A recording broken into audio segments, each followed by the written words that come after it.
In this video, I'm going to be reviewing the experience of being a remote reader evaluator for Measurement Inc. I'm going to be talking about the pros and cons of being a reader evaluator, and you should keep in mind that I have not worked on site. I have only worked remotely. So let's get started. The first pro is that you get to work from home. You don't have to drive anywhere, you don't have to get dressed. It's great. Second, this is pretty good money for working at home. I've done data entry online, I've sold products, and this is some of the best remote work that I've come across so far.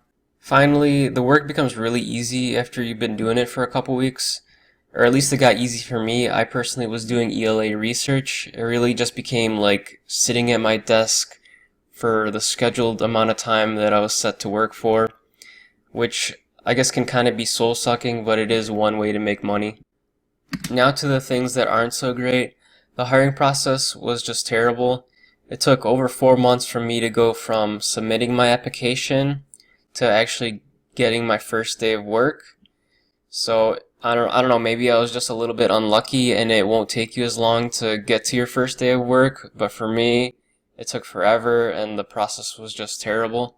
Their hiring process could just be tightened up a lot.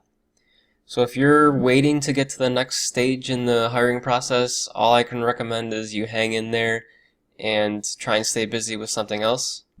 Second, there is no incentive to do good work. I don't know if my supervisor just didn't really care. I'm pretty sure it's just a condition that comes with the work.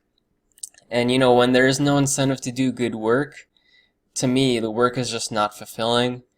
It becomes a job that you do just for the money. It's not work that's gonna, really excite you.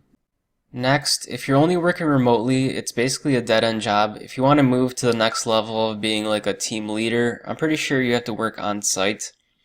But I guess this might not be a con for some people because some people aren't looking to work that much and they don't want more responsibilities. Finally, the work is seasonal in nature, so you're not going to be working all year. You can get more work if you're willing to work on site, and they will ask you if you want to work on site after you've been working remotely for a while. But even if you do go on to work on site, chances are you're not going to be able to work all year, so you're not going to be able to live off this job. Just take that into consideration before applying. In conclusion, it's decent work. If another project comes around and I'm not doing anything else, I will accept the project and work more for this company. And, I might even consider working on site in the future because you can get more work that way, a little bit more work, and you have a chance of becoming like a team leader or something. So that's all I really have to say. If you have any questions, leave them in the comments section below. Thanks for listening.